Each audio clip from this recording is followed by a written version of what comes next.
Hi,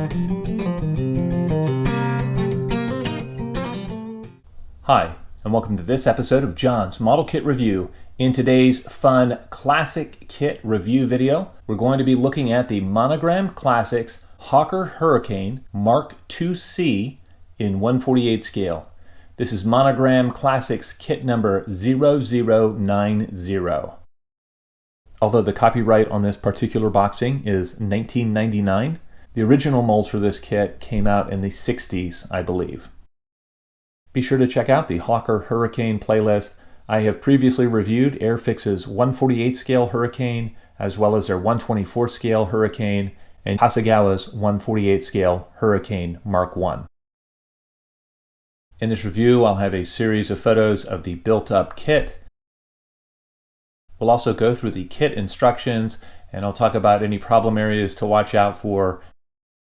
We'll also look at how each step turned out on the finished kit. We'll take a look at the detailing on the exterior parts of the kit. We'll also talk about the fit of the major parts.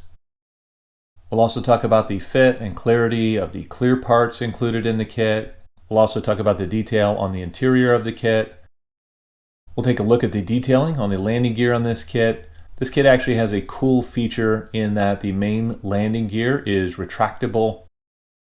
This is a feature that was common on the 1/48 scale Monogram fighter aircraft kits of the time. We'll also look at the marking options included in this kit, and we'll talk about the quality of the decals themselves. A brief history of the Hawker Hurricane. The Hawker Hurricane was born into the troubled world of 1933. Conceived by Hawker's chief designer, Sidney Cam, the Hurricane was a contemporary of Willie Messerschmitt's Me-109 and Mitchell's famous Spitfire. These three fighters were the principal antagonists in the greatest air battle of all time, and that is the Battle of Britain. On the opening day of that battle, Britain's fighter command possessed about 400 operational Hurricanes, as compared with only 240 Spitfires. The first shots of the battle were fired by Hurricanes from number 145 Squadron, though they were joined shortly by Spitfires from number 638 Squadron. The Hurricane was powered by a 1,280 horsepower Rolls-Royce Merlin 20 engine, giving it a top speed of 340 miles an hour at 21,000 feet. With its great strength and operational flexibility, the Hurricane gained the distinction of being the most heavily committed Allied fighter during the first year of the war. Hurricanes fought in every theater of World War II. They were still in action against the Japanese when the atom bomb brought the conflict to an end. Over 14,000 Hurricanes were built before production ended in August of 1944. PZ-865 was the last Hurricane ever built and was never issued to the RAF. It was bought by Hawker Aircraft Limited and appropriately named the last of the many. As modeled here, the armament on the Mark IIc Hurricane was 4 20mm cannon mounted in the wings. It could also carry rockets, bombs, or 2 44-gallon drop tanks beneath its wings. Looking at the instructions, in step 1 we're building the prop spinner backing plate. We're also installing the pilot figure in the interior of the aircraft, as well as the control panel, and then we're closing the fuselage halves around those. Since there's no seat included for this kit, you have no choice but to use the pilot figure. The molding on this doesn't look bad, and it also hides the lack of detail that can be seen through the cockpit canopy. The control panel decal is also sufficient for what you can see. In step 2, we're adding the cockpit canopy. We're also adding the wing guns. Depending on the armament, we're also opening some holes in the wings. I know it looks like we're gluing the top of the wing to the bottom of the wing in this picture, but we're actually not. The clarity and fit of the clear parts was very nice. And one benefit of the way that the wing guns are mounted is that they are all in parallel on the finished wing assembly. In step 3, we're constructing the main landing gear, and we're installing that in the lower wing, and then we're mounting the upper wing to the lower wing. If you're going to leave the landing gear down, you can mount the locking arms, and those are parts 12 and 16. As you can see, I did not mount the locking arms, and you can also see there are a few ejector pin marks on the landing gear and on the landing gear doors. Unlike a lot of the kits with the retractable landing gear, the landing gear actually functions very nicely on this kit, so I left it workable. One area of the kit that kind of makes me laugh today is the axle that goes through the main landing gear wheels. Monogram originally had you melting the end of the axle where it came through the wheel to hold the wheel in place. I find it ironic that they trusted kids with open flames and hot knives years ago, and they wouldn't think of that today.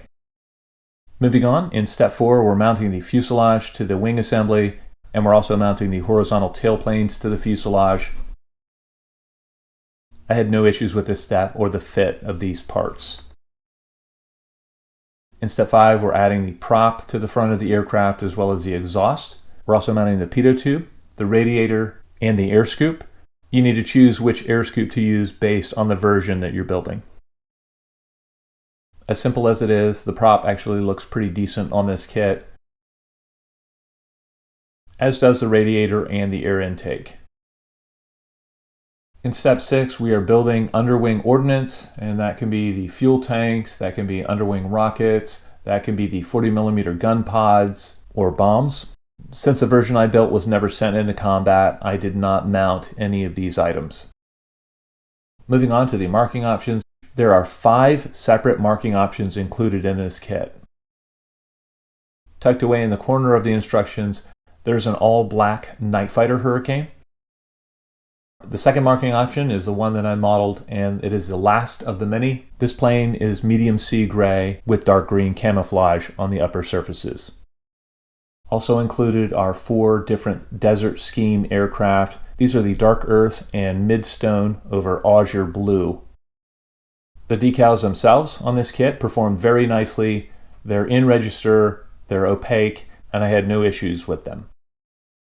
Since I built this kit with tube glue and I did not have an airbrush at the time, I actually sprayed the kit overall with automotive primer gray, and then I went back and painted the dark green camouflage with a brush. I originally finished this aircraft in the clean condition with no weathering. I've subsequently gone back and done some pastel weathering, and I really like the way it turned out. I think it turned out very well for the techniques that I used.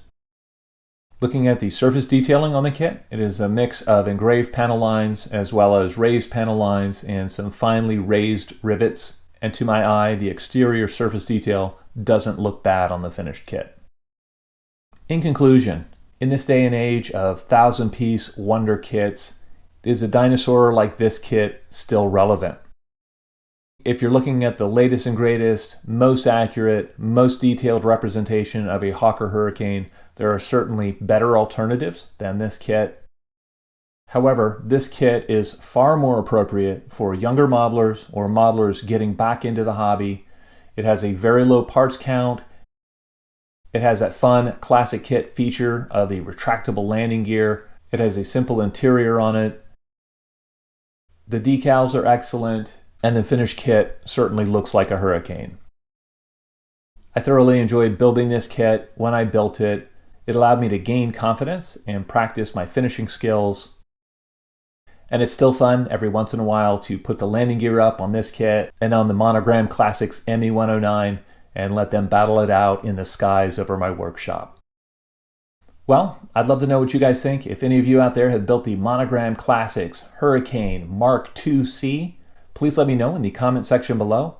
As always, I hope you found this video entertaining and informative, and until next time, model on.